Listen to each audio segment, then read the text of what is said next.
Sa nakaraan nating kwento gumawa ng madamdaming kwento si Harley, upang makuha ang loob ng 3 pusit na pinagbubugbog niya. At kasabay ng pag-antugan ng kanilang baso ay ang pagkumbinsi sa mga ito sa makatotohanang kwento ni Harley, nakuha din niya ang respeto ng 3 at nawag-desisyunan ng mga ito na tawagin siyang kuya. Habang nasa isang lamesa at nag-iinyuman tanong ng isa sa mga lalaki, kung ano ang naging dahilan ng pagpadpad ni Harley sa kanilang malayong lugar. Sagot naman ni Harley na may kwento din sa likod nito na nais niyang ibahagi. Nalulungkot ang mga matang napayuko si Harley sa kasinabing matapos mamatay ang kanyang ina, naiwan siyang mag-isa at wala man lang makapitan na animoy pinagkaintan ng kasiyahan. Sa mga panahong iyon naramdaman ni Harley ang labis na pagkaligaw ng landas, na para wala na siyang patutunguhan pa at hindi malaman saan titira. At sa kalagitnaan ng kadiliman ng kanyang buhay isang lalaki ang kumausap at kumumbinsi sa kanya, isang batang merchant na nagngangalang Hubert ang naging malapit niyang kaibigan. Pagpapatuloy pang kwento ni Harley na si Hubert ang nagpakahirap upang tulungan siya, ay tunay na kaibigang maaasahan.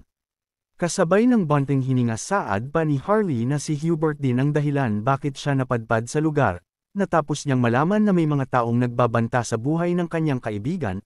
Sinabi pa ni Harley na hindi niya basta hahayaang maghirap ang taong minsan nang sumagip sa kanyang buhay, kaya't naroon siya upang agad na tumulong. Naibagsak naman ng isang lalaki ang kamao sa lamesa sa kasinabing napakamalas ng mga nangyari, nakangising saad pa ng 3 pusit na ang kaaway ni Harley ay kaaway na din nilang lahat. Napangiti na lang din si Harley nang idagdag pa ng mga ito na gagawin nila ang kanilang makakaya, para sa kapatid ng kanilang kapatid na si Harley. Matapos iyon nagyakapan silang 4 na animoy magkakapatid, kasabay ng masayang pasasalamat ni Harley sa 3. Napangisi na lang ang ating bida kasabay ng pagtatagumpay ng kanyang plano, dahil magagamit na niya ang 3 pusit upang matigil ang mga pagbabante kay Hubert. At oras na matapos iyon isasagawa na niya ang malawakang plano kung saan nakapaloob ang economy project. Naiisip ng ating bida na magbibente siya ng limpak-limpak na pepper mula sa Earth, dahil iunang isa sa pinakamahalaga at pinakamahal na pampalasa sa mundong kinaroroonan ng kanyang mga avatar. Bilang ganti naman mamamahagi siya ng ilang magi tools sa piling lugar sa Earth, kung saan mahirap makuha ang mga ito. Sa ganitong paraan magiging panalo ang dalawang mundo, samantalang ang ating bida ay may malaki at maayos na kita. Napagplanuhan na din ni Hubert kung paano niya mas mapapalago ang tubo, sa mas malaking kitaan at paglago ng negosyo. Sa kabilang banda agad na tumayo ang 3 pusit na lalaki, at layuning pumunta na sa shop ni Hubert upang doon magdamag na magbantay. Nakangiting saad naman ni Harley ba umaasa siya sa 3, natutuwang naisip pa niya na ang pagkakaroon ng utuutong tao bilang kakampi ay mas nakagagaan ng trabaho. At dahil natapos ba ang problema sa pagitan ni Hubert, oras na upang salubungin ng ating bida ang pagiging elf. Sa kabilang banda nakatayo si Harris sa harap ng templo suot kasabay ang malalim na pahinga. Saka lumapit sa mga bantay at bumati saka itinanong kung doon ba ang Rose-Elie Grand Temple. Nakangiting pakilala niya na siya si Harris isang mahusay ba mersenaryo, na kaibigan ni Harley na kakilala na nga nasa loob. Dagdag ni Harris na naroon siya dahil nabalitaan niyang naghahanap ng makakasama ang mga elf, kasabay ng pagpunta doon ay dala din niya ang maayos na sulat ng pag-endorso sa kanya ni Harley. Agad niyang iniabot ang sulat sa 2 bantay, at nang makita at mabasa nila ang nakasulat doon na sigurado nilang galing na kay Harley ang sulat, dahil anila'y napakagulo niyon pati na ang paraan ng pagkakasulat. Agad inanyayahan ng 2 bantay si Harris na pumasok, sinabi pa ng isa na sasamahan niya si Harris na makarating sa tutuluyan ng mga elf envoy. Pagdating sa bakanteng silid saad ng bantay na nasabi na niya ang lahat kay Lord Rapori, nang sa ganun ay agad niyong makaharap ni Harris, at bago umalis nagpasalamat pa ang avatar sa bantay. Iniluwan ng pinto sa magandang silid si Harris at nadatnan niya doon ang nakaupong si Lord Rapori, agad siyang binati nito at pinatoy sa loob. Nagpakilala si Rapori bilang High Elf ng Elven Kingdom saka pinaupi si Harris, at sinabing narinig niyang malapit na kaibigan ni Harris si Harley. Kasabay ng pag-upo ang pagpapakilala din ni Harris nagpasalamat pa siya sa pagbibigay ng oras ni Lord Rapori sa kanya. Matapos magpakilala sandaling nanatili ang katahimikan sa pagitan ng dalawa, at sa gitna niyo naisip ng ating bida na mahirap magpanggap na bagong kita pa lang, ang isang taong pamilyar na sa kanya at talaga namang nakalilito. Habang pinagmamasdan ng magandang mata ni Rapori nasa isip ni Harris na lalo itong kumikinang, na animoy hinihigop siya nito papasok at lulunurin anumang oras. Sinabi ni Lord Rapori na narinig niyang malapit na magkaibigan si Harris at Harley, at ang suot na purse ni Harris na mula kay Rapori ang nagpapatunay na totoo ang kanyang mga sinabi. Nagulat si Harris sa sinabi ni Rapori kaya't sinubukan niyang habadan ang purse, kasabay nun ang paghingi niya ng tawad sa inaakala niyang na-offend na si Rapori. Ngunit saad naman ng High Elf na mas natutuwa nga siya na isang kauri niya ang nakikinabang sa kanyang ibinigay. Sinabi pa ni Lord Rapori na ang importante sa kanya ay ang malaman, kung ano ang isinadya doon ni Harris upang kausapin siya.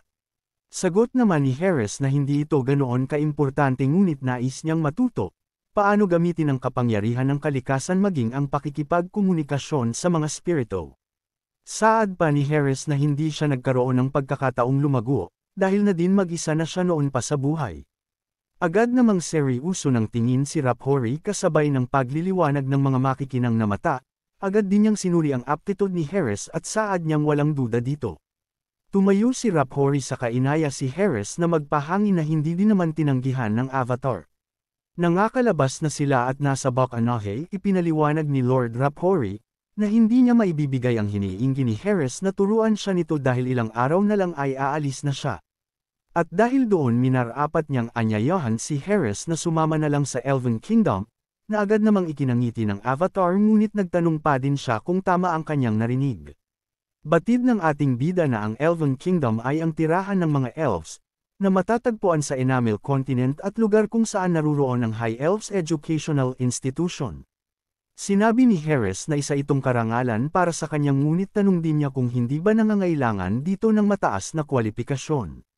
Sagot naman ni Rapori na ang lugar na iyon ay isang lugar kung saan, anak lamang ng mga High Elves ang maaaring makapasok. Ngunit nakangiti din niyang saad na meron isang exception sa lahat ng ito, habang nakatingin ng direkta sa mga mata ni Harris at nagbibigay ng matinding pressure. Napangiti naman si Harris nang sabihin ni Rapori na maaaring makapasok doon, ang isang elf na may katangian ng isang High Elf. Habang nakatitig pa din sa mata ni Harris tanong ni Rapori kung may naramdaman bang kakaiba si Harris nang tingnan niya ito sa mga mata. Mas lalong tumindi ang pressure na bumalot kay Harris na animoy isang bagay na naramdaman na niya noon, pakiramdam niya ay hinihigop siya ng malakas na kapangyarihan papasok sa kung saan. Hanggang sa mapapikit siya at mapadpad sa di pamilyar na lugar. Tanong ni Harris kung nasa loob ba siya ng mental realm, kagaya ng nangyari noon sa kanya sa Divine Retribution Society. Ngunit naisip ni Harris na hindi ito tulad noon dahil mas malinis at ang enerhiyang bumabalot doon.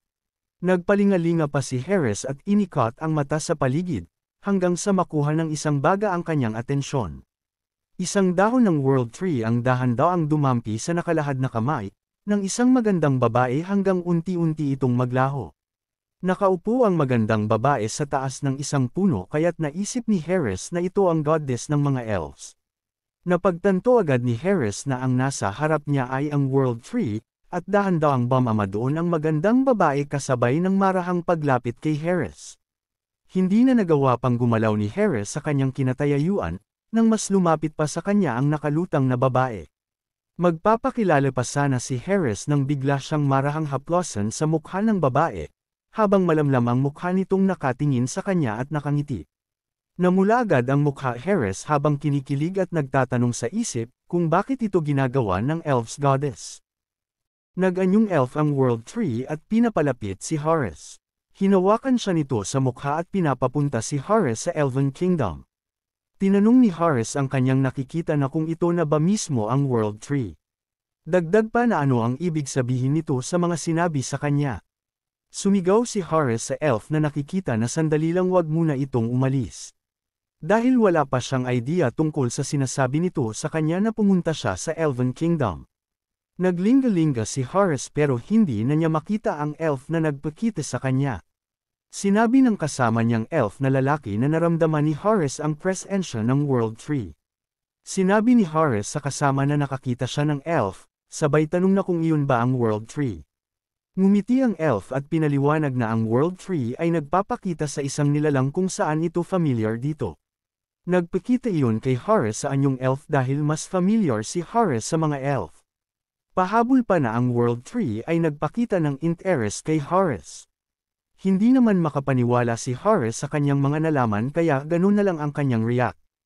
Biglang siyang natigilan dahil noong una ay ang Divine One at ngayon naman ay ang mismong World Tree ang nakakuha ng kanyang atensyon. Sa isang banda sa tindahan ni Hubert, ay may tatlong lalaki at ang isa ay nagagalit dahil sinabihan na niya si Hubert na isara nito ang tindahan at umalis sa lugar na iyon. Pero hindi ito nakinig bagkus na natili pa ito.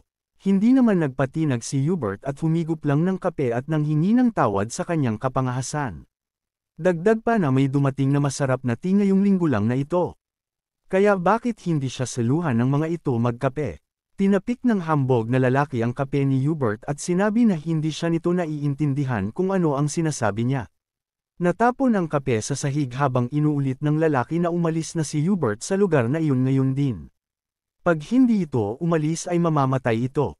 Tinutukan pa ng lalaking mayabang ng patalim si Hubert sa leeg.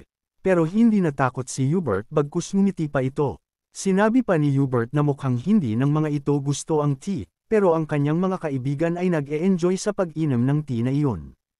Mula sa likod ni Hubert ay lumabas sina Harley kasama ang kanyang mga kaibigan na handang mambogbog ng mga mayayabang. Hindi na nakapagsalita ang mayabang na lalaki nang tamaan ito ng malakas na uppercut ni Harley. Nang dahil sa uppercut na iyon ay tumilapon ang mayabang na lalaki at tuluyang nawalan ng malay. Natakot naman ang dalawang pusit sa sinapit ng kanilang pinuno. Pero huli na ang lahat dahil makakatikim na sila ng bugbog kina Harley at mga kasama nito. Sa lugar na iyon ay umalangaw ang sigaw ng mga lalaking makakatikim ng bugbog sa kanila. Nang sumapit ang gabi ay masayang nag-inuman sila. Nagpasalamat si Harley sa kanyang mga brothers dahil nailigtas nila si Hubert sa pananakot ng mga mayabang na lalaki. Sagot naman ng mga brothers ni Harley na napakadali lang noon para sa kanila. Nang malasing si Luwang ay sinabi niya kay Harley na matapos niyang mapanood makipaglaban si Harley ay napagtanto niya na kailangan nitong crest, isang uri ng tato sa katawan. Nagtanong si Harley na kung ano naman ang crest. Naghubad ng damit si Luwang at ipinakita na ang crest ay tulad ng sa kanya. Ipinagmalaki ni Luwang ang kanyang warrior crest na nakatato sa kanyang dibdib. Paliwanag pa ni Luwang na may narinig siya na may isang shaman na matatagpuan sa south na marunong magtatak ng crest. Kaya bakit hindi pumunta si Harley at magpalagay din ng ganon? Matapos ng paliwanag ni Luwang ay hinawakan siya ni Harley sabay binitbit palabas ng pinto habang sinasabi kay Luwang na ano pang hinihintay nila bakit hindi na siya agad pumunta sa sinasabi nitong shaman. Wala nang nagawa si Luwang kundi mapasigaw na hindi pa siya tapos uminom habang bitbit ni Harley. Sa isang banda may mga paninda na nagsitilapon matapos itapon ng mga mayayabang na lalaki na binugbog nila Harley. Galit na kinukutungan ng mga lalaki ang walang kalaban laban na matandang babae para sa protection kuno nito. Sinabi ng matandang babae na wala pa siyang naipon na ganung halaga sa hinihingi nito. Dagdag pa na saan naman siya hahanap ng ganun kalaking pera. Kuwenilyuhan ng mayabang na lalaki ang matandang babae dahil wala itong maibibigay. Sabay itinuro nito ang napinsala nitong pangamatapos bigwasan ni Harley ng uppercut. Matapos nun ay nagtanong ito muli na kung wala ba talaga itong sinigawan nito ang matanda at inutos na humanap ito ng pera at wala siyang pakialam kung saan ito kukuha ng pera. Maya-maya ay biglang natigilan ang lalaki sa kanyang pagsisilita at napalingon sa kabilang banda. Biglang siyang nagulat sa nakita matapos bumungad sa kanyang harapan si Harley na nakangiti at handa na naman siyang galpihin. Isang siko lang ni Harley ay tumilapo na agad ng mga mayayabang na lalaki. Matapos nun ay binati ni Harley ang matandang babae at direktang sinabi na kaya siya naparito ay para magpalagay ng warrior crest. Si Luwang naman ay wala ng lakas at tulo ang laway dahil sa hilo sa pagbitbit sa kanya ni Harley. Tanong ng matandang babae kay Harley na kung anong gagawin ni Harley sa mga lalaking walang malay na nakahandusay. Tugon naman ni Harley na hayaan na lang ang mga iyon dahil babalik din naman ang malay ng mga ito matapos ng mga ito magising. Wala nang nasabi pa ang matanda kundi akitin sina Harley na pumasok sa loob ng bahay. Nang makapok na sila sa loob ay naulit ng matanda na kung naparito si Harley para magpalagay ng warrior crest. Sumangayon naman si Harley at nagtanong sa matanda na kung kaya ba iyong gawin iyon. Salaysay ng matanda na kung alam ba ni Harley na ang Warrior Crest ay magbibigay kay Harley ng kapangyarihan, pero babawasan din ito ang life force ng taong lalagyan ng Warrior Crest. Tugon ni Harley na alam niya iyon. Dagdag pa ng matandang babae na matagal-tagal na rin mula nung may makilala siyang lalaki na nagtataglay ng malahalimaw na lakas gaya ni Harley. Sa tingin pa ng matanda na dahil sa endurance na mayroon si Harley ay makakaya nito ang Ultimate Crest Warlord. Nagmarinig iyon ni Harley ay tuwang-tuwa siya sabay utos niya sa matanda na tataka na siya ng ganun ngayon din. Sagot ng matanda na hindi iyon ganun kadali. Dahil hindi niya alam kung paano niya sisimulan. Iyon ang teknik na walang sino man ay may kakayahang itatak sa loob ng daang-daang taon. Natahimik si Harley dahil nawala bigla ang saya matapos marinig iyon. Samantalang ang matanda ay nanakit ang tainga dahil sa lakas ng sigaw ni Harley. Sinabi ni Harley na kung ganun ang kaso ay itatak na lang nito sa kanya ang binanggit ni Luwang na Great Warrior Crest. Sinabi ng matanda na may isang problema. Dahil sa narinig ay napamura na lang si Harley dahil lagi na lang may problema. Salaysay ng matanda na kulang siya sa material at matagal-tagal na rin mula nang magtatak siya ng crest, at ang isa sa pinakamahalaga para makatanggap ng crest ay, kailangan nitong dumaan sa matinding pagsubok. Kailangan nitong magtagumpay sa isang laban gaya ng isang warrior. Kung gusto ni Harley ng Great Warrior Crest ay at least pumunta ito sa Great Iron Fortress ng Northern Mountain at talunin ang ogre na nandoon ng mag-isa lamang nang walang tulong galing sa iba. Nagalit si Luwang at sumigaw na kung alam ba ng matanda na kung anong klaseng halimaw ang ogre na iyon. At kung balak ba ng matanda na mamatay ang kanyang brother. Ang halimaw na iyon na napakalaki kumpara kay Harley kaya paano naman ito magagawang talunin ang halimaw na iyon. Sa gilid ay tahimik lang si Harley na may dinudukot sa kanyang space storage. Biglang kinuha ni Harley sa space ang bungo ng ogre na pinatay niya noon. Sa gilid naman ay gulat na gulat si Luwang sa kanyang nakita dahil hindi niya inaasahan na napatay na pala iyon ni Harley. Ibinagsak ni Harley ang bungo ng ogre sa lamesa kaya nagulat ang matandang babae at napatanong na kung iyon na ba talaga ang bungo ng ogre at kung napatay ba iyon ni Harley nang mag-isa lang ito.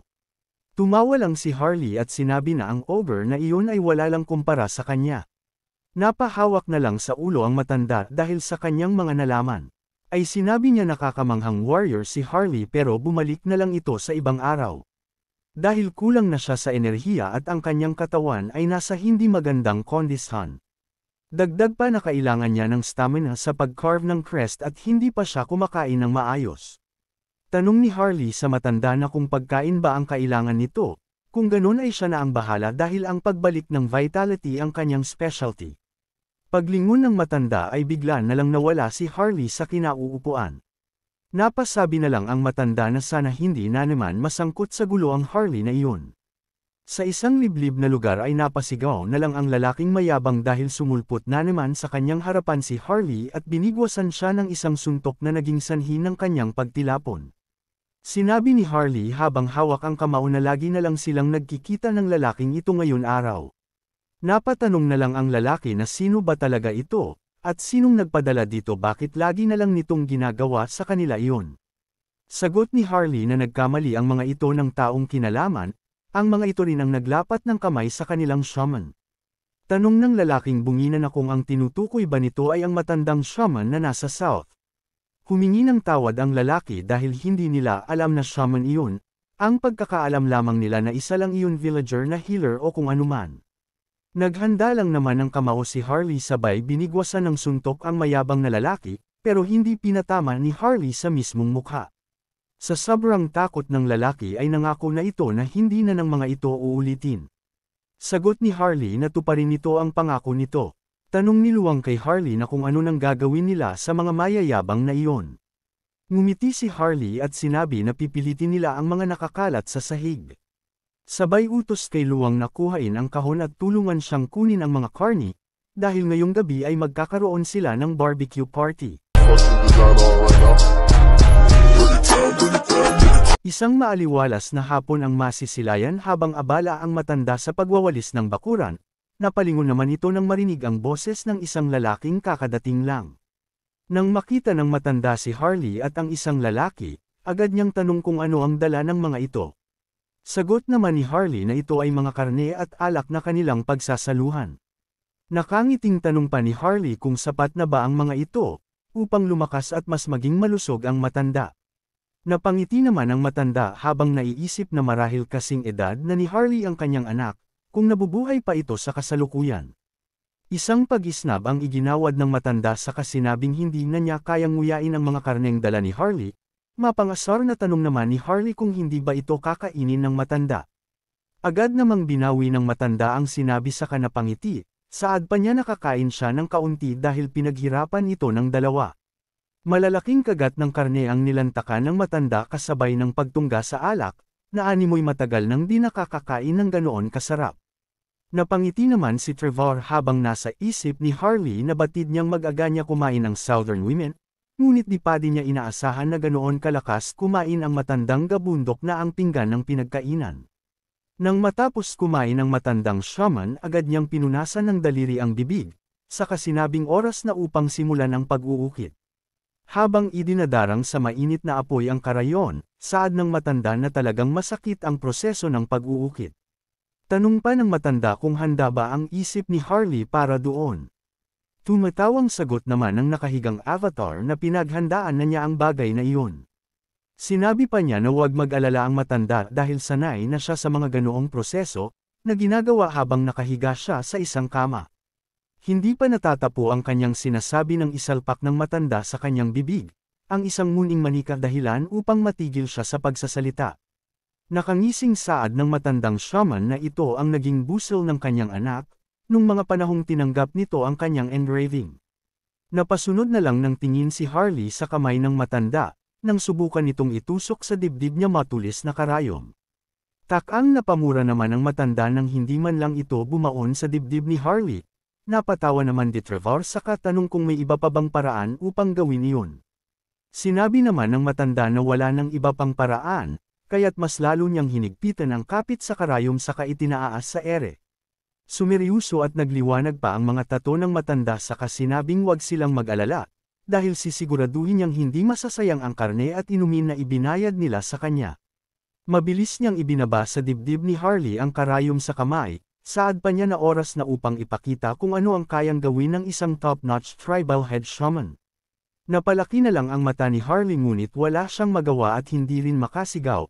Kasunod nun ang pagliliwanag ng kanyang dibdib na kasalukyang inuukitan ng shaman. Isang maganda at nakasisilaw na simbolo ang naiwan sa dibdib ni Harley, kasabay nun natanggap niya ang enlightenment at skill na Chalco-style combat symbol.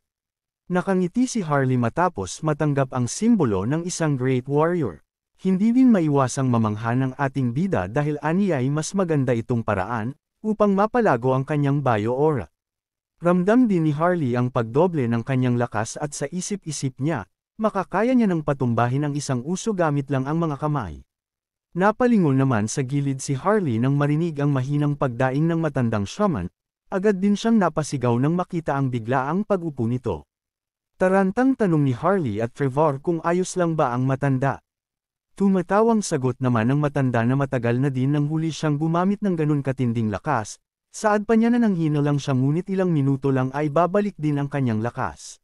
Seryusong tinawag ni Harley si Trevor na agad ding napalingon sa kanya, saka sinabing merong bagay silang kailangang gawin.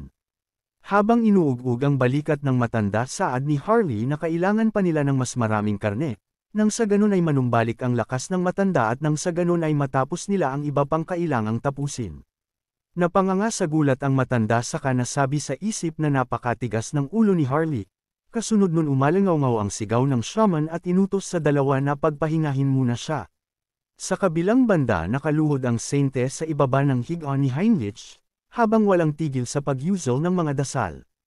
Habang abala ang Saintess ay siya namang pagpasok sa silid ni Cardinal Payon, at nadatnang walang humpay sa pananalangin ang Saintess. May pag-aalalang saad ng matanda na kapag ipinagpatuloy ng Saintess ang kanyang ginagawa, maaari itong makaapekto sa kanyang katawan kaya't pakiusap niyang naghinay-hinay ang babae. Sagot naman ng Saintess na hindi ito lingid sa kanya, ngunit ayaw siyang pagpahingahin ng kanyang puso. Dagdag pa ng Saintess na hindi niya makalimutan ang mukha ng huli nilang pagtatagpo, kung saan nakipaglaban si Heinrich sa Immortal King hanggang dulo nang hindi man lang inaalala ang buhay nito. Agad namang sumang-ayon ang matanda sa sinabi ng Saintes ayon pa sa kanya, animoy nagkaroon ng pagsilang sa panibagong bayani. Napatikip ng bibig ang Saintes sa kapinagbulay-bulayan ang sinabi ng matanda na si Heinrich bilang bayani, agad niyang naisip ang nagliliwanag na kasuotan ng avatar at ang nakasisilaw nitong presensya habang nakikipaglaban. Napabalikwas naman sa gulat ang dalawa nang biglang magsalita si Heinrich kasabay ng pagbangon, sinabing masyado siyang pinupuri ng Saintes at ng Cardinal. Halata ang namuong saya sa dalawa saka agad na itinanong kung hindi na ba malala ang sakit. Sagot naman ni Heinrich na dahil sa pag-aalaga ng Saintes ay maayos na ang kanyang katawan. Gulat na natulala naman si Heinrich ng kapitan ng Saintes ang kanyang kamay, kasabay ng masayang pagtawag sa kanyang pangalan. Nagliliwanag ang mga matang saad niya na ipapagbigay alam nilang si Heinrich, ang tatanghaling panalo sa Grand Divine Order at bayani ng Out Erica. Lihim na napangisi si Heinrich dahil sa wakas ay nagtagumpay ang kanyang plano, siya at ang Immortal King na si Hans ay parehong nasa lead role kung saan ninanais ng ating bida. Nasa isip pa ng ating bida na dapat bigyan ng parangal si Hans na gumaganap bilang Demon King. Nakatayo naman si Hans sa itaas ng building habang tanaw ang malawak na syudad. Ani pa niya na dahil isinilang na ang bayani oras na upang gampanan niya ang kanyang role bilang Demon King. At sa pamagitan ng kapangyarihan niyang Contagious Ministry Magic, mas palalawakan niya ang kanyang pinamumunuan kesa sa dati. Kasunod nun inumpisahang suriin ni Hans ang buong lugar sa pamamagitan ng natatanging kapangyarihan, nagliliwanag ang kanyang mga mata habang sinasabi na kitang-kita niya ang naiwang bakas ng mga masasamang gawa. Agad humakbang si Hans sa kapam-atom sa dulong bahagi ng building, at kasabay ng walang alinlangang pagtalon ay ang layunin na may hulog sa impyerno ang mga kriminal. Sa kabilang banda isang grupo ng mga first aider ang nagdudumaling isalba ang buhay ng mga tao, habang nag-uunahan ang mga ito na isilid sa sasakyan ng pasyente ramdam nila ang kakaibang presensya ng Hahomath. Napamura naman ang isang lalaki habang sinasabi na mukhang kumikilos na naman ang Hahomath. Saka itinanong sa lalaking abala sa pagsuri sa naiwang bakas kung meron na ba itong idea tungkol sa nangyari. Sinabi naman ng lalaking Black Mage na si Ansong na isang bagay lang ang nasisiguro niya, isang makapangyarihan at delikadong nilalang ang nakabanggan ng mga lalaki. Habang pinagmamasdan ng walang buhay na katawan ng lalaki at halos bangkay na, sinabi pa ni Ansong na nakakamatay ang isang maling galaw. Dagdag pa niyang saad na ang ping-uusap ang Hahomask ay isang baliw na halimaw, dahil ang nag-umapa na black magic mula sa bangkay ay hindi masusukat ng isang tao. Paliwanag pa niya na ang katawan ng lalaking namatay ay wala ng laman, at base sa kanyang palagay ang kaluluwa nito ay kasalukuyan ng inaalipin. Nakangiti at animoy proud pang sinabi ni Ansong na kung siya ang malalagay sa gawong sitwasyon, hindi siya magdadalawang isip na piliin ang magpaalipin na lang. Bahagyang ikinainis naman ito ng lalaking kausap niya at sinabing hindi ito nakatulong, gayong si Ansong ang tinaguri ang pinakamahusay na black mage sa buong Korea. Pag-amin pang saad ni Ansong na wala siya sa kalingkingan kumpara ng Hahomask, kaya't hindi niya gugustuhin na magkaroon ng gaon kalakas na kalaban. Halata naman ang hindi pagsang-ayon sa kanya ng team leader, ngunit wala itong ibang masabi. Sa oras na iyon nagdesisyon si Ansong na tingnan ang sumpa na bumabalot sa bangkay ng lalaki, kung talaga bang ang Hahomask ang siyang may kagagawan nito. Agad niyang naramdaman ang lakas ng itim na kapangyarihan nang ilapat niya ang daliri sa noo ng bangkay, hindi lang ito basta napakalakas kundi animoy nakita din niya ang tunay na mukha ng Hahomath. Napatulala at pinagpawisan ng malamig si Ansong, at agad na napabalikwas pa atros na animoy mawawalan na ng hininga. Tarantang napatanong ang team leader kung ano ang bakita ni Ansong, habang ang lalaki ay namumutla at yutal na sa pagsasalita. Wala sa sariling napangiti si Ansong sa kasinabing pakiramdam niya ay pwede na siyang mamatay sa oras ding iyon. Agad namang napamura ang team leader dahil sa narinig na sinabi ng wala sa sariling pusit na lalaki. Habol hiningang binanggit pa ni Ansong ang ani ay bastardong Hahomask, sa kasinabing nakita siya nito habang patuloy sa pag-ugug sa kanya ang team leader. Kinilabutan sa sobrang takot si Ansong dahil napansin siya ng Hahomask. Napansin siya nito dahil sa sarili niyang spell. Kapag nahuli siya nito ay katapusan na niya. Pahabol ni Ansong na sa ngayon ay may sila titirang paraan. Tanong ni Kang Tisan na kung may paraan ba si Ansong para harapin ang nakamaskara. Lumapit sa bintana si Ansong para umalis, habang sinasabi niya na kapag namatay siya ngayon ay hindi siya payapang makakapasa sa kabilang buhay. Nagulat si Tesson sa naging sagot ni Ansong kaya tinawag niya itong tanga. Hinayla pa niya ito para si makaalis habang sinasabi na ang Haho Mask ay kinakalaban ang mga villains. Kaya magiging ayos lang ito. Natuwa naman ang ugok na si Ansong sa kanyang mga narinig. Napabuntong hininga na lang si Tesson sa mabilis na pagbabago ng mood ni Ansong. Salaysay ng ugok na Ansong na ang kanyang katawan ay nakaramdam na ng kaginhawahan. Bigla na lang itong bumulagta at natulog. Sa taas ng isang building ay nakatayo si Hans habang pinagmamasdan si Ansong, habang namamangha dito nararapat ito para maging Black Mage. Wala siyang nararamdaman na evil aura sa taong iyon kaya hindi na niya haharapin pa. Isang umaga ay lumaganap sa mga balita ang kabayanihan ng Dark Hero na kumikalaban sa mga kriminal. Habang binabasa ni Han ang mga balita ay naiisip na lang niya na mabilis sumikat si Hans at tinatawag pa ng mga tao itong Dark Hero. Pero hindi niya yun ikinasasaya dahil magiging yung malaking problema.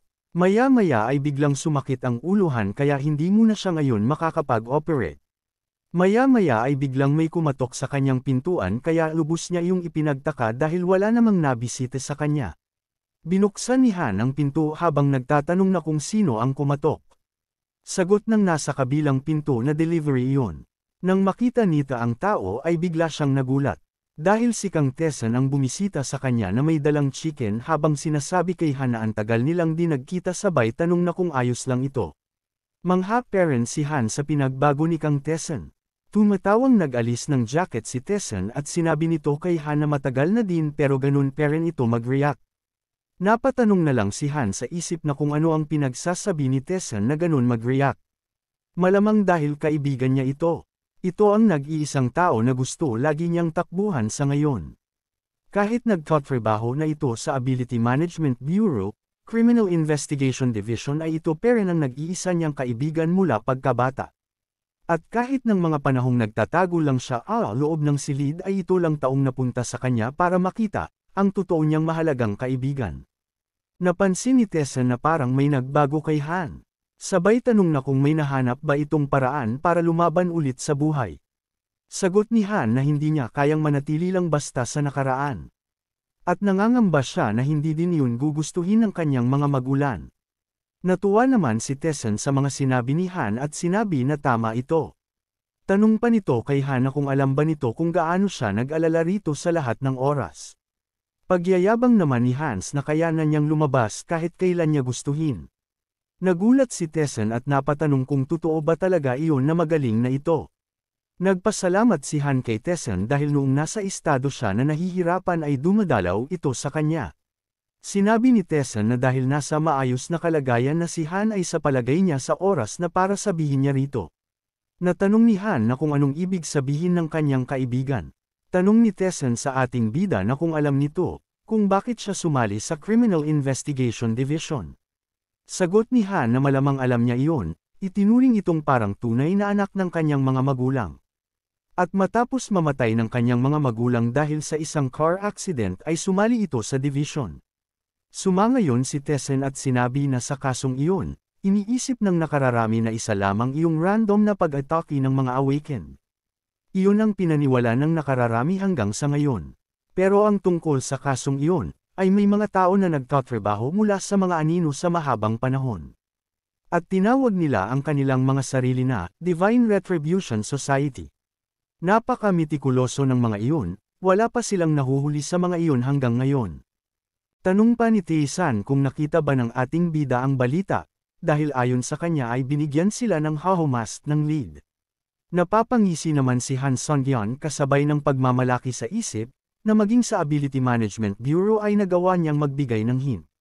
Masaya pang patuloy na nagsasalo sa hapag ang dalawa, saka mahigpit na paalala ni Tesson na ang mga sinabi niya ay huwag ilalabas ni Han Song-yeon, dahil maari siyang makulong dahil dito. Malakas na tawa naman ang sinagot ng ating bida at sinabing wala naman siyang ibang nakakausap. Pag-iba naman ang usapan ni Han Song-yeon na narinig niya nagbibigay ng makabuluhang impormasyon ang naibibigay ng Haho Mask, kaya't isang malaking tanong para sa kanya ang ginagawang pagtugis dito ng Ability Management Bureau. Inis na ibinagsak ni Tae-san ang dalawang kamao sa lamesa, at sinabing ang bagay nga na ito ang kanyang ikinagagalit.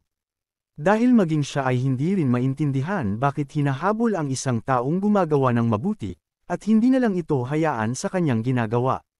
Lihim na ikinatuwa naman ng ating bida na pumapanig ang kanyang kaibigan sa Haho Mask.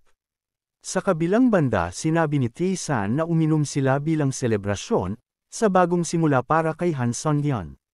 Matapos ang kanilang masayang inuman habang nagkalat ang pagkain sa lamesa, sinabi ni Tae-san na iwanan na ni Ha Sung-yeon ang pagiging writer.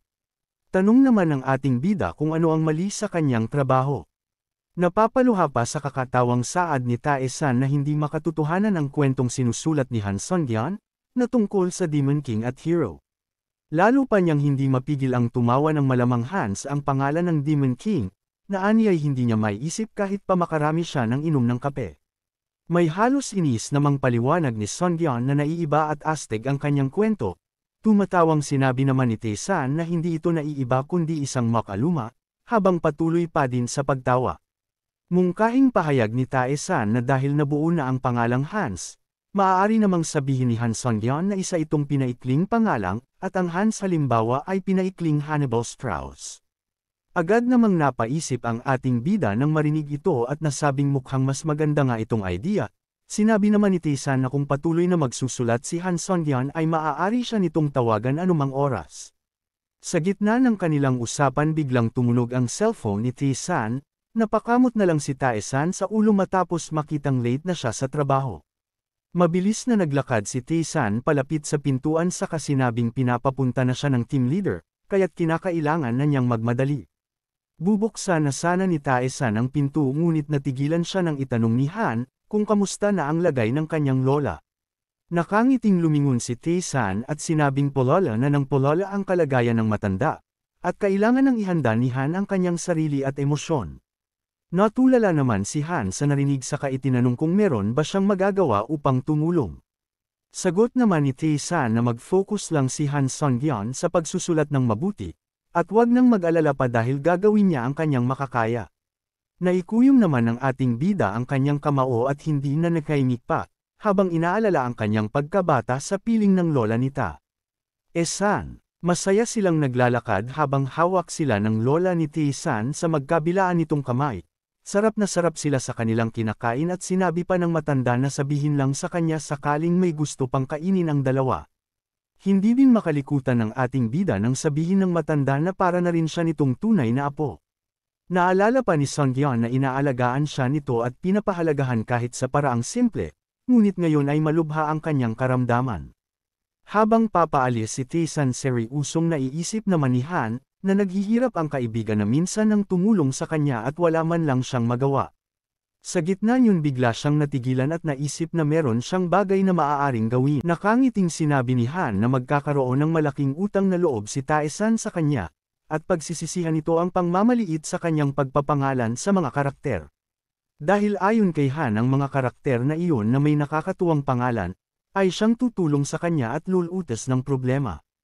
Agad na pangisi ang ating bida sa kasinabing upang mapagaling ang isang tao, kinakailangan ng isang tagapagpagaling kagaya ng priest.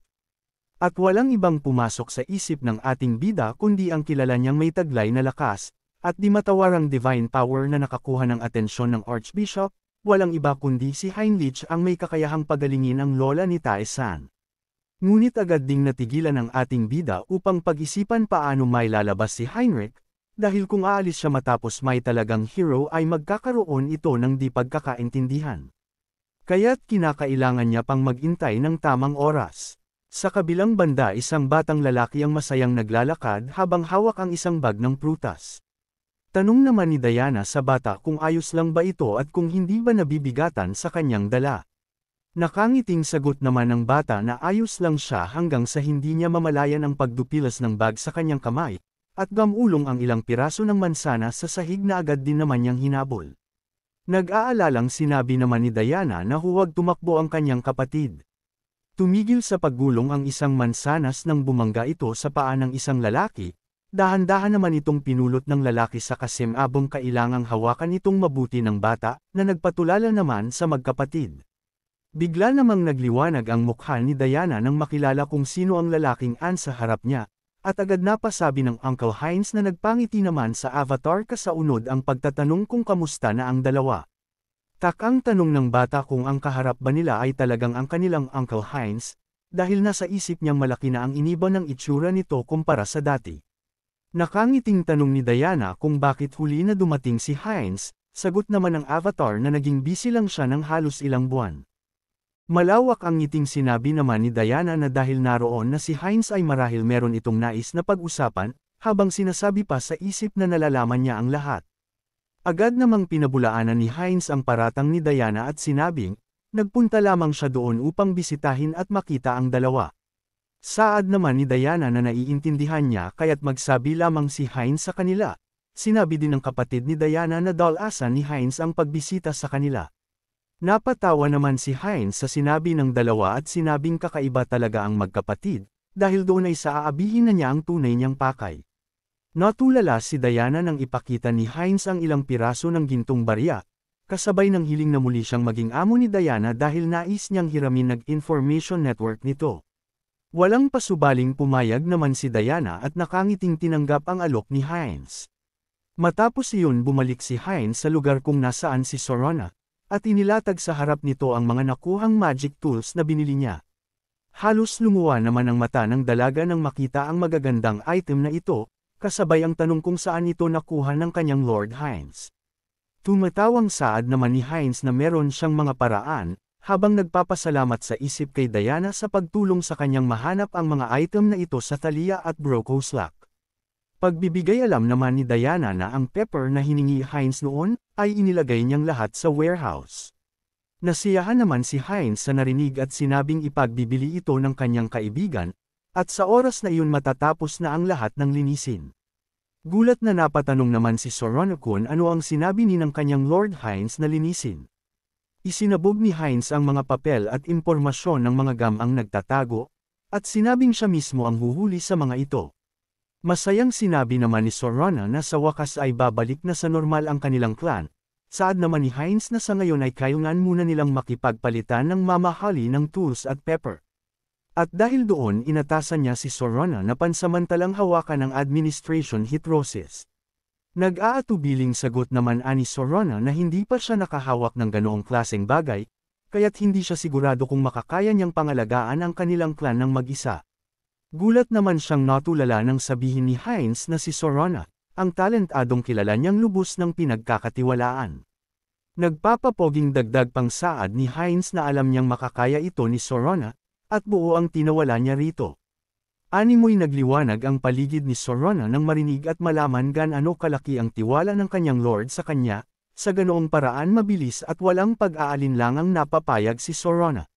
Nang makalabas ng pinto si Heinz na pangisi siya matapos maalala, ang line na binitawan kanina na animoy isang line sa pelikula, nasa isip pa ni Heinz na wala silang pinagkaiba sa mga taong may maliit na business. Matapos iyon malahalimaw na muling napangisi si Heinz at dinabi sa isip, na oras na upang simulan ang totoong paglilikha ng clan. Habang pinagmamasdan sa labas ang naglalakarang mga tao naalala ni Heinz ang impormasyong sinabi ni Diana, at nang makita ang isang tarangkahan na sisigurado niyang iyon ang pinanggalingan ng kanyang blood origin, kung saan naruroon ang stronghold ng Brokoslack clan. Palihim na pinasok ni Heinz ang silid ng hindi namamalayan ng mga bantay, at habang nasa anyo ng hangin rinig niya ang usapan ng kapwa mga bampira sa lugar. Sa kabilang banda isang babae ang abala sa paglaklak ng dugo, at halatang nasisiyahan itong gawing alak ang iniinom na ani ay taglay ang kakaibang sarap. Matapos uminom lupaypay itong napatungo sa lamesa kasabay ng buntong hininga, kinakausap pa nito ang sarili at tinatanong kung hanggang kailan siya mamumuhay ng ganoon, dahil ani ay ang pag-inom mag-isa ay talaga namang nakalulungkot. Napalingon naman ang babae nang tawagin siya ng isang tinig, at sabihing hindi pero nawawala ang kanyang pagiging manganginam. Astiging nakasandal sa haligi si Heinz at nakangiting sinabi, na marami siyang nakitang mga kakilala ngayong araw, kasabay nun lihim niyang pinakawalan ang concealment skills. Agad namang tumayo si Rosilika at takang naitanong kung sino ang kanyang kaharap. Nagpakilala naman si Heinz at sinabi ang kanyang pangalan sa pag-aakalang makikilala siya ng dalaga. Ngunit hindi mahal ukay ni Rosilika ang pangalan ng ating bida, samantalang nagkunwari itong nakikilala ang kanyang kaharap, kaya't nakangiting nagsalin ng dugo sa baso. Sinabi pa ni Rosilika na tatagayan niya si Heinz dahil minsan lang may mag-oong bisita doon, ngunit lihim na nilalagyan ng dugo niya mula sa daliri ang sinasaling dugo. Agad niyang iniabot kay Heinz ang baso na walang alinlangang tinanggihan ni Heinz, ngunit bago siya matapos sa pagsasalita agad niyang napansin ang kakaibang kilos ni Rosilika. Inihagis sa kanya ng babae ang nakasaling dugo kasabay ng Advanced Restraining Blood Magic, at galit na tanong kung sino si Heinz upang pumasok sa Brokoslack Sanctuary. Habang papasugod madiing saad pa ni Rosilika na kahit sino pa siya, ay hindi niya magagawang takasan ang kanyang kapangahasan. Napangisi naman si Heinz dahil sa narinig na ikinalabas naman ng kanyang pangil, pinaganya pa niya ang malakas na enerhiya kaya't agad na patikip ng mata si Rosilika kasabay ng pagdaing. Gamit ang kanyang kapangyarihan na gawang kontrolin ni Heinz ang dugo nagmula kay Rosilika, at ginamit ito upang atakehin ang babae na lubos namang pinagtakhan ni Rosilika. Habang nakasalampak sa sahig na pagtanto ni Rosilika na ang makagagawa lang ng ganoong bagay, ay ang mga True Blood Master ngunit matigas pa rin niyang saad na nagkamali ng pinasok si Heinz. Nang oras na iyon napagtanto ni Heinz na talagang hindi siya nakikilala ng pasaway na babae, ngunit ayaw na niyang magsayang pa ng oras na magpaliwanag kaya't agad na umisip ng ibang paraan. Pahayag ni Heinz kay Rosilika na wala siyang nilalabag na batas, dahil siya mismo ay ang collateral line ng Brokoslack.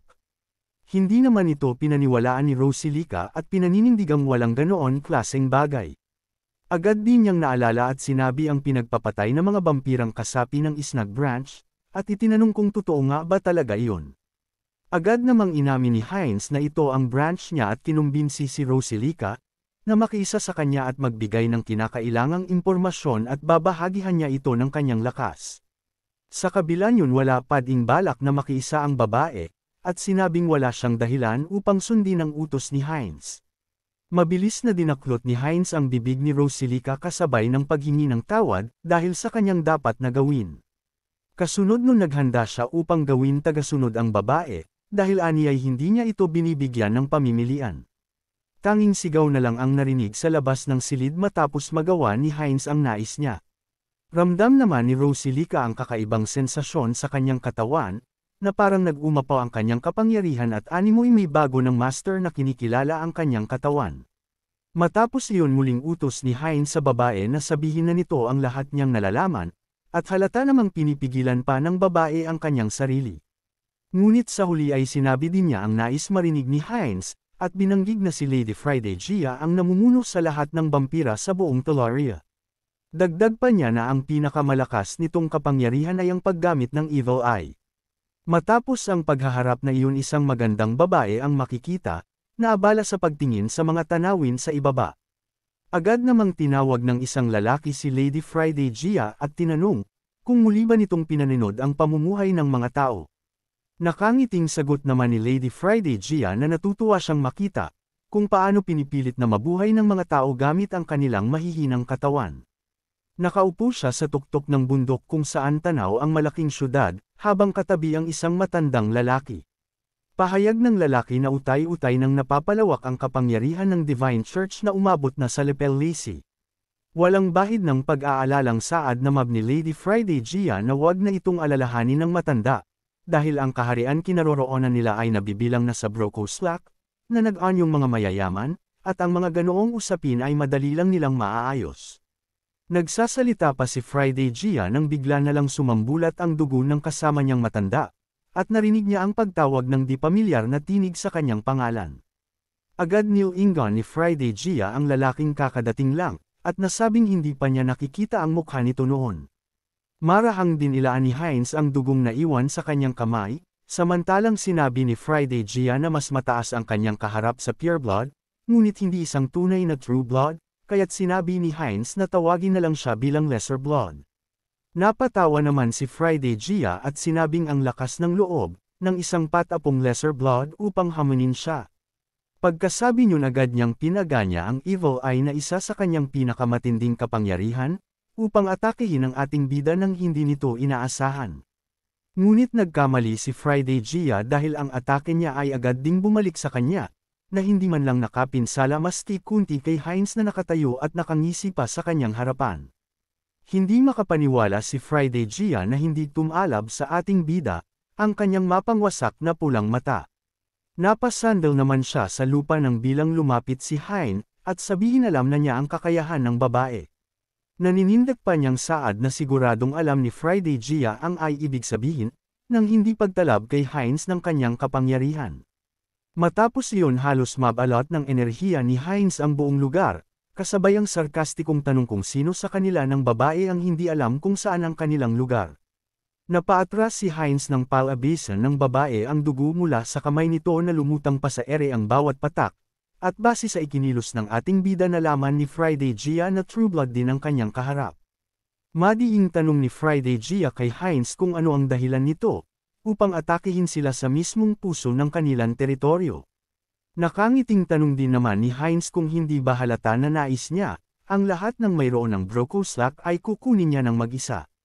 Natawa naman si Friday Gia sa narinig sa kapang-iinsultong sinabi na hindi niya alam kung tanga ba si Hines, o talagang matapang lang sa kasinabing nakukuha niya ang nais nitong iparating. Ngunit isang bagay lang ang nais niyang tandaan ni Hines, at bago sabihin iniayos pa niya ang kanyang buhok. Kasabay ng pagmulat ang pamumula ng kanyang mata, sa kasinabing maging siya din ang isang true blood na di dapat maliitin. Naglahong bigla sa harap ni Hines ang babae kaya't agad nakiramdam ang ating bida sa paligid, hanggang sa mapadaing na lang siya matapos matamo ang malakas na suntok sa kanyang sikmura mula kay Friday Gia. Sa bilis ng atakeng iyon ay hindi man lang niya nagawang makaiwas. Tumatawang saad naman ng babae na isang katangaha ang pag-iisip ni Hines na magagawa siya nitong talunin, gayong ang kanyang simpleng suntok ay hindi man lang nito magawang iwasan. Agad na pagtanto ni Hines na isang martial artist ang babaeng vampira, na hindi niya inaasahan dahil inakala niyang magic ang gagamitin nito sa pakikipaglaban. Iwinasiwas ng babae ang kanyang payong sa ere, habang nakangising papasugod at namumula peren ang mga mata. Natamo ni Hines ang malakas na atake mula kay Friday Gia at sa lakas nito ay agad siyang tumilapon. Napasuka pa siya ng dugo habang naiisip na isang physical type fighter ang babae, samantalang pilit-piing tumayo si Hines sa kabila ng pinsala. Muling bumwelo ng pagsugod si Friday Gia nakangiti pa nitong saad, na nakamamanghang nakakaya pang tumayo ni Hines kaya't nais niyang malaman kung magagawa na ba nitong salagin ang susunod niyang atake. Sunod-sunod na pag-iwas ang ginawa ni Hines habang patuloy sa pagsugod ni Friday Gia, gamit ang walang mintis na sword technique at doon na pagtanto ni Hines, na hindi lang pang disenyo ang palagi nitong dalang payong. Napadaing si Hines nang madaplisan ng gamit nitong armas ang kanyang pisngi, saad pa ng babae na hindi nito maiiwasan ang kanyang mga atake habang buhay. Bali walang sumusugod ang babae na nakangiti pang sinabi, na ang susunod niyang atake ay sisiguraduhin niyang walang tatakbuhan si Hines. Animoy bumaha ng dugo sa paligid ni Hines na layunin siyang lunurin, isang kakaibang skills na natatanging true blood lang ang nakagagawa. Dahil doon wala siyang ibang magagawa kundi gamitin ang lakas upang hoiin ang papasugod na atake, at nahati ito sa dalawa hanggang sa tagumpay niya itong malampasan. Nanlaki naman ang mga mata niya nang wala na siyang makita sa kanyang harap, kaya't agad inikot ang paningin upang hanapin sa paligid si Friday Gia. Ngunit hindi pa man siya natatapos sa pagtatanong sa isip, nang biglang sikuhin ng babae ang kanyang pangakaya ng buong lakas. Malakas na tumilapon si Hines at nagpaikot pa sa ere bago tuluyang bumagsak, dahil nagawa niyang mabali ang leeg nito inakala ni Friday Gia na tapos na ang aniyay boring na laban. Ngunit napalingon siya nang muling bumangon ang ating bida at sabihing hindi pa sila tapos maglaban. Nakangising ibinalik ni Hines ang nabaling leeg sa dati, kasabay ang tanong kung sino ang babae para magdesisyon na tapos na ang laban. Habang iniinat ang leeg at katawan sinabi pa ni Hines na para sa kanya ay bago pa lang nagsisimula ang laban. Hindi naman inaasahan ni Friday Gia na mabubuhay pa si Hines dahil bali na ang leeg nito kanina lang. Sagot naman ni Hines na ang ganoong klase ng pinsala ay mabilis lang nilang mapaghilam. Malawak ang ngising sinabi pa ni Hines na taglay niya ang tinatawag na hybrid evolution. Hindi naman magproseso sa utak ng babae ang mga narinig dahil bukod sa kanyang lord, saad ni Friday Gia na bilang lang sa mga true blood ang binalian niya ng leeg na nakaligtas. Nakangiting pag-amin ni Hines na mahusay talaga ang babae, ngunit dahan-dahan niyang inilahad ang palad na kaya't hindi agad nakagalaw sa kinatatayuan si Friday Gia at inaantay ang susunod niyang gagawin. Panghihikayat Hines na sumunod sa kanya si Friday Gia at gagawin niya itong mas malakas. Napamura naman ang babae at inis na tanong kung ano ang katangahang sinasabi ni Hines. Galit na sinugod niya si Hines dahil sa aniyay pang-iinsulto nito sa kanya, saad pa ni Friday Gia na pupunuin niya ng butas ang katawan ng ating bida. Ngunit nang akmang iwawasiwas niya ang hawak na payong, bigla siyang natigilan ng maramdaman ang puwersahang pagtigil ng kanyang katawan. Wala siyang kaalam-alam na nasa gitna na sila ng kakaibang bilog na magic, sinabi pa ni Hines na dahil iyon ang desisyon ni Friday Gia wala siyang magagawa kundi gumamit ng dahas, saka itinaas ang kamay kasabay ng utos sa kanyang blood magic. Sinakal ng animoy bagan na dugo ang leeg ni Friday Gia. Tanong pa ng babae kung kailan nailagay ni Hines ang blood magic na ito sa lupa. Habang napapadaing si Friday Gia dahil sa pagkakasakal sinabi ni Hines na hindi siya isang martial artist, kundi mas lamang sa kanya ang pagiging blood mage specialist. Inihanda pa niya ang kakaibang kapangyarihan saka sinabing isa lang ito sa mga bagay na kaya niyang gawin, kasunod itinarak niya ang matulis na kuko sa leeg ni Friday Gia na nagpatulala naman sa babae. Sa lakas ng puwersang agad na bumalot sa katawan ng babae, malakas itong napasigaw habang ibinabaon ni Hines ang blood domination.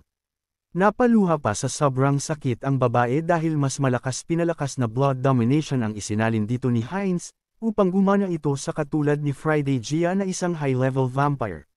Nagkaroon ng malakas na pagsabog sa harap ni Hines kung saan naruroon si Friday Gia. Matapos iyon rinig ang mahinang pagdaing ng babae habang pilit na tumatayo mula sa lupa. Agad siyang napahawak sa katawan kasunod ang tanong kung ano ang ginawa sa kanya ni Hines. At sinabing hindi niya ito mapapatawad. Napangisi naman ang avatar sa narinig at sinabing dapat na magpasalamat sa kanya ang babae, at hindi magreklamo gaya ng ginagawa nito saka itinanong kung wala ba itong kakaibang nararamdaman. Bigla namang natauhan ang babae at naiisip na tama ang sinabi ni Hines, dahil ramdam niyang malaki ang pinagbago ng kanyang katawan na hindi pa niya nararanasan noon. Ang kanyang lakas, bilis, sigla at lahat ng physical stats ay hindi lang basta nag-improve, kundi animoy humantong sa bagong palapag. Nang makita ang reaksyon ni Friday Gia tanong ni Hines kung nararamdaman na ba nitong niligtas siya nito. Mahinang sagot naman ni Friday Gia na mukhang ganoon na nga. Samantalang walang ano-ano'y mabilis itong tumayo upang muling sumugod, habang sinasabi na ang lakas na mula kay Hines ay gagamitin niya upang patayin ito. Ngunit hindi man lang lamapat ang kanyang kamao sa mukha ng ating bida, kaya't mabilis na natarante si Friday Gia dahil hindi niya magawang maigalaw ang katawan. Pakiramdam niya ay may mga kade nang pumipigil sa gusto niyang gawin, at doon sinabi ni Hines na ito ang kapangyarihan ng kanyang blood domination. At ipinahayag na wala ng ibang pagpipilian ang babae kundi ang sumunod sa kanya. Ngunit patuloy pa rin sa pagmamatigas si Friday Gia dahil ani ay hindi iyon kayang gawin ng kahit na sinong true blood. Nakangising sagot naman ni Hines na minala si Friday Gia dahil kaya niya itong gawin. Inilapit pa ni Hines ang kanyang mukha sa babae, kasabay ang tanong kung saan naruroon ang kanyang clan lord. Gulat na nasabi ng babae sa isip na hindi niya iyon basta sasabihin, ngunit taliwas ang ginawa ng kanyang bibig dahil agad nitong sinabi na nasa Duke Bright household ang hinahanap ni Hines. Agad siyang natigilan dahil hindi niya alam paano nagawang gumalaw ng kusa ng kanyang bibig. Natutuwang hinaplos naman ni Hines ang buhok ni Friday Gia, saka sinabing mabuti ang ginawa ng kanyang masunurin at munting tagasunod, habang si Friday Gia ay walang magawa kundi ang mapamura. Matapos makuha ang impormasyon batid ni Hines na agad malalaman ng Duke, na nagawa niyang mahuli ang isang kasapi ng clan at true blood na si Friday Gia. Kaya't kasabay ng pagngisi sinabi ni Hines na kinakailangan niyang tapusin ito agad ng mabilis at malinis. Sa kabilang banda mula sa labas ng Duke Bright House maririnig ang boses ni Friday Gia, na humihingi ng pahintulot pumasok sa isang silid kung saan naruroon ang clan lord. Agad namang nagbigay ng pahintulot ang lalaking nakaupo, nang sabihin ni Friday Gia na may mahalaga siyang kailangan sabihin. Nang buksan ni Friday Gia ang pinto tumambad sa kanya ang madilim na silid, kaya't reklamong saad niya na hindi man lang ito nagbukas ng kandila o ilaw upang lumiwanag. Sagot naman ng clan lord na hindi siya tao kaya't hindi niya kailangan ng ganoong mga bagay. Kasunod nun agad niyang tanong kung ano ang importanteng bagay, na nais sabihin sa kanyang ni Friday Gia.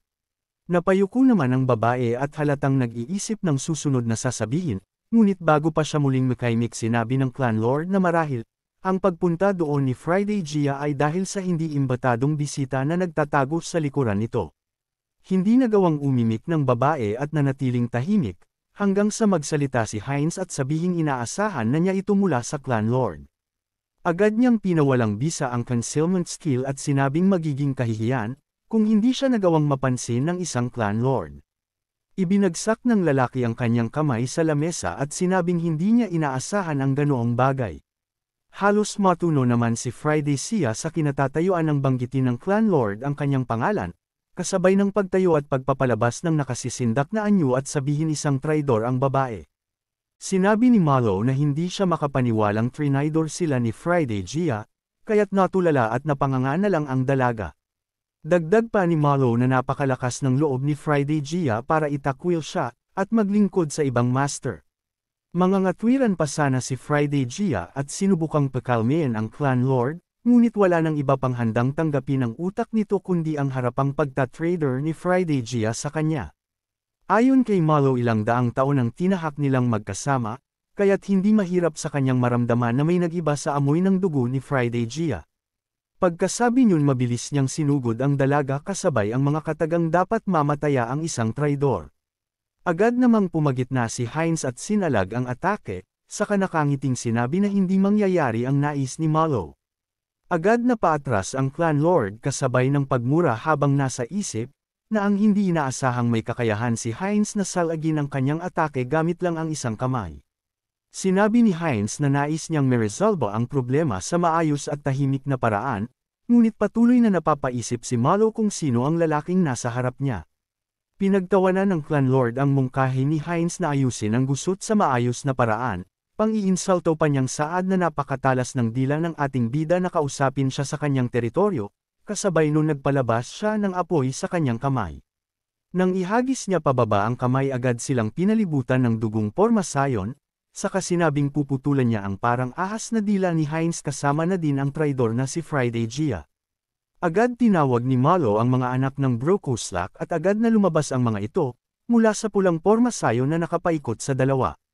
Malakas na ipinag-utos ng clan lord na sugulin ng nakakadiring mga bampira ang si Hines at Friday Gia. Utos pa nitong ubusin at lamunin nila ang laman ng dalawang traidor. Galit na itinaas ni Friday Gia ang kanyang armas saad pa niya sa animoy mga baliw na bampira. Hindi ito ang lugar para sa mga katulad niya kasabay ng paghahanda na sugulin ang mga ito. Sa gitna niyo napansin ni Malo na may mali at kakaiba sa mga nangyayari, dahil hindi pa man lang nangalahati ang mga kampanyang sumugod doon. Habang pinanunod kung paano pagpapatayin ni Friday Gia ang mga walang kwentang bampira, hindi maproseso sa utak ng clan lord na ito na lamang ang natitira sa kanyang mga kakampi sa buong kapital. Agad niyang tinawag ang abalang si Friday Gia at seriusong tinanong, kung ano ang ginawa nito sa kapital at sa lahat niyang mga kakampi. Ibinaba ni Friday Gia ang hawak na payong at agad humingi ng tawad sa clan lord. Ngunit sinabi din niyang ang halos lahat ng sinasabi nitong kakampi at nasa linya na ngayon ng kanyang Lord Hines. Hindi makapaniwalang nakatingin si Malo sa dalawa sa katak ang sinabi na hindi niya naiintindihan ang nangyayari. Tanong pa niya kung paano tinanggap ng kanyang mga kakampi ang New Blood nang walang pagkontra. Sinabi ni Malo na walang pagkakaiba ang ginawang ito ni Hines sa cannibalism, samantalang lihim na hinahanda ang kanyang kapangyarihan sa likuran. Animoy mababaliw na ang clan lord sa mga di makapaniwalang mga bagay na natuklasan niya, kaya't minabuti niyang humingi ng paliwanag mula sa traidor na si Friday Gia. Paliwanag naman sa kanya ng babae na posible ang lahat ng iyon, dahil ang kanyang Lord Hines ay isang collateral bloodline ng Brokoslak. Lalong nag-igting sa galit ang clan lord nang marinig ito na inaakala niyang bagay na isang kalokohan, malutong pa siyang napamura at sinabing walang ganoon klaseng bagay. Walang pag-aalinlangan niyang pinaganya ang pinaghahandaang blood magic na blood mist, saka sinabing hindi niya paniwalaan ang walang kwentang kasinungalingan. Namula ang mata ng clan lord kasabay ang matinding paglakas ng hangin, hanggang sa mabuo ang isang sanggalang ng blood sorcerer na magagawa lang ng pinuno ng Brokoslak. Agad itong naramdaman ni Hines at ang malakas na puwersa ay animong hinihigop siya, papunta sa kawalan na pilit siyang idinadala. Agad itong naramdaman ni Heinz at ang malakas na puwersa ay animong hinihigop siya papunta sa kawalan na pilit siyang idinadala. Agad naisip ni Heinz na ito ang pinakamalakas na kakayahan ni Malo, pakiwari niya'y pinipiga ang kanyang ulo at dumobble ang bigat sa kanyang balikat. Parang demonyong namumula ang mata ni Malo at malahalinaw ang anyo, sinabi pa nitong masyado pang maaga upang magulat sa kaya niyang gawin. Dagdag pa ni Malo na kahit nasaan ang kanyang mga kampon, palagi nitong didinggin ang tawa ng kanyang master kasabay ang pagtawag sa natatangi niyang tauhan. Namula ang paligid na animoy umulan ng dugo sa loob ng gusali sa katinawag ang pangalang Odor ng paulit-ulit. Sa kabilang banda agad narinig ni Odor ang pagtawag ng kanyang master at mabilis na lumitaw, habang hawak ang tungkol tanong pa niya kung ano ang dahilan ng biglang pagtawag ng Clan Lord. Gulat na napatanong si Odor nang makita sa harap niya si Friday Gia at ang ating bida, pati na din ang nakahandusay na mga vampira kaya't agad siyang napatanong kung ano ang nangyayari. Pasiga na utos ni Malo kay Odor na tigilan nito ang pagtatanong at agad na tapusin ang dalawang bastardo. Napatikip naman ng tainga ang animoy batang vampira dahil sa lakas ng boses ng kanyang lord, kasunod nito mabilis na namula ang kanyang mata at walang pag-aalinlangang sumugod. Mabilis na nagpaikot-ikot si Odor kay Friday Gia at sa ating bida, ramdam naman ito ng dalawang ngunit na natiling walang imek at hindi gumawa ng hakbang. Nalaman ni Heinz ang pangalan ng lalaking lumiikot sa kanila ay si Odor, pansin niya din ang napakabilis na pagkilos nito na halos hindi niya makita ang bawat pag-ikot nito sa kanila. Biglang itinaga ni Odor ang armas kaya't agad nagkahiwalay ang dalawa, tumama sa sahig ang atake at doon na pangtanto ni Heinz na isang assassin type ng pureblood si Odor. Matapos umiwas mabilis na pinaga niya ni Heinz ang skill acceleration, upang pigilan ang bawat pag-atake sa kanila ng napakabilis na vampira. Ginapos ng animoy dugong dambuhalang kamay si Odor, kaya't agaran itong nagpupumiglas samantalang inis niyang tanong kung paano nakakagamit ng blood magic ang ating bida. Nagkaroon ng pagkakataon si Heinz na atakihin ang Clan Lord kaya't mabilis siyang sumugod, nakita naman itong lahat ni Odor kaya't mas pinag-igting niya ang pagpupumiglas. Nagawang makawala ng batang vampira sa kapangyarihang pumipigil sa kanya, kaya't agad siyang naghanda upang pigilan ang papasugod na si Heinz. Bago pa man makalapit si Heinz sa Clan Lord na si Malo mabilis na iwinasiwas ni Odor ang kanyang armas, kaya't agarang natigilan ang ating bida at nagdudumaling umiwas. Sumadsad ang kuko ni Heinz sa sahig at rinig pa ang rangit-ngit nito, habang pinipigilan ang kanyang pag-atres dahil sa sobrang bilis ng mga paggalaw ng kalaban. Bangwelo ng pagsugod si Heinz upang bumawi dahil wala siyang pagpipilian, kundi unahin ang makulat na lalaki kaya't mabili na pinaga niya ang acceleration. Naghabulan sa ere ang ating bida at ang malikot na vampira habang di makapaniwalang napanganga naman si Malo, dahil walang sinuman sa Brokoslak o kahit sinong vampira ang makapapantay sa agility ni Odor. Kitang-kita ni Malo kung paano pantayan ng ating bida ang bilis ni Odor, at walang tigil pa din ang sagupaan ng dalawa na walang balak sumuko sa tagisan ng lakas.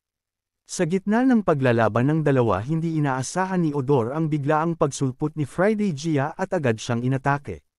Isang malakas na pagsabog ang gumanig sa gamasali matapos bumagsak ang dalawa sa sahig, at nang mapawi ang usok makikita si Odor na nakasubsob ang ulo sa sahig habang mahigpit itong hawak ni Friday Gia. Nakangising saad ng babae na mula pa noon ay hindi niya nagusto ang kagaspangan ng ugali ni Odor, saka pinagbantaang wag nang manghimasok at makipaglaro na lang muna sa kanya. Nakita naman itong lahat ni Malo na walang ibang ginawa kundi manood habang nasa loob ng ginawang pananggalang, hindi siya makapaniwalang nagawa ni Friday Giang mapantayan ang bilis ni Odor. At nang iikot pa niya ang mata nakita din niyang nakahandusay ang ibang mga tauhan na pinagpapatay ni Friday Gia, dahil doon agad niyang naitanong sa isip kung kailan pa naging ganoon kamakapangyarihan ang babae. Habang abala at di mapakali si Malo nagkaroon ng ating bida na umatake mula sa itaas, kaya't agad siyang tumalon upang pumasok sa ginawang pananggalang ng Clan Lord. Mabilis namang napaatras si Malo ngunit sinabi nitong isang kamangmangan, ang ginawang pagpasok ni Heinz sa loob ng barrier. Kasunod nun mabilis siyang tumakbo papaatake habang sinasabing hindi na maiiwasan pa ni Heinz nagkanyang mag-aatake. Imbis na makaramdam ng takot na pangisi pa ang ating bida habang papalapit na ang Clan Lord, at doon tumama kay Heinz ang atake ni Malo na ikinatanggal ng isang braso niya. Hindi naman nagpakita ng anong sakit si Hines at agad ding inatake ang Clan Lord. Nagpupumiglas pa si Mallow nang hawakan siya sa kwelyo ng ating bida at ibitin paangat. Napapamura na lang ang pusit na Clan Lord habang sinasabing napakatanga ni Hines, matapos nitong hayaan na matanggal ang isa niyang braso. Napangisi naman ang ating bida sa sinabi nito saka sinabi ding hindi alam ni Mallow kung gaano siya kahusay.